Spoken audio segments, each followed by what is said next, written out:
to say this really fast. I'm going to go back down. Women, please do not move in with a man unless you know that you are going to be married to this man. Okay?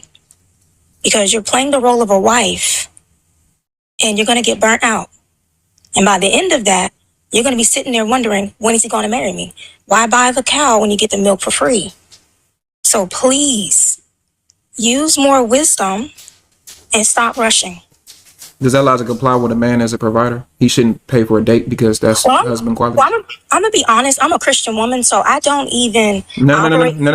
Everybody in here isn't religious, so we're having a non. This is non-denominational. So I can answer in a general statement then. Yeah, you said that it's basically your point is you shouldn't do wife duties for a man who isn't your husband, correct? Yeah. Mm-hmm. So that logic would apply to the men. So men shouldn't take women on first dates. Men shouldn't be providers or protectors for women that are not their wives. Absolutely, I agree. So you would tell your daughter to go on a date with a man that isn't going to pay for the first date, nor is he. Hold on, let me finish. Nor is he going to let me finish.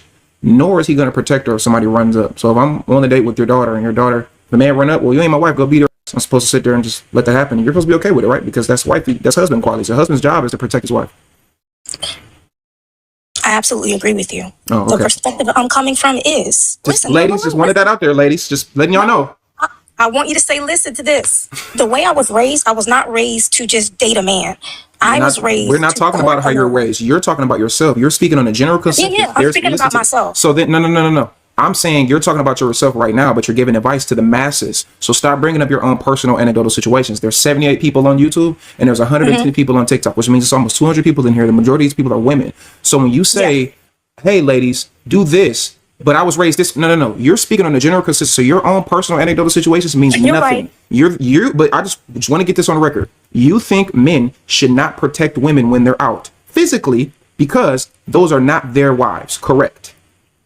No. But you just said you agreed with it a couple seconds ago. There are some things I do agree with, but at the same time. No. Okay. So what should a woman do for a man that is not her husband? Because protection is the one and number two when it comes to a man. What? No. Respect is respect is something that the man should give the woman too. That's not specific to women. Men respect their wives, do they not? Women absolutely. Men should respect women. So then it's not specific to a side. Physical protection is specific to the man. I have to put my life on the line and die for the woman that I'm with. That's my job as a man. You just said a couple seconds ago, men should not do that because those are not their wives. I asked you, would you tell your daughter to go on a date with me and a dude run up on her and beat her ass and I sit there and be like, well, they ain't my wife. You said you would tell that. No. You said you would be okay with that. No, the part that I'm okay with is me as a woman. I'm gonna just give you a quick example. Stop using you. Stay on the logic. Bullshit. I don't care about any of that. Bullshit. No, stay on bullshit. I don't care about me as a woman. Y'all women, y'all come into these conversations all the time with your delusion and you use your own anecdotal situations and how I was raised and my boyfriend. That we're talking about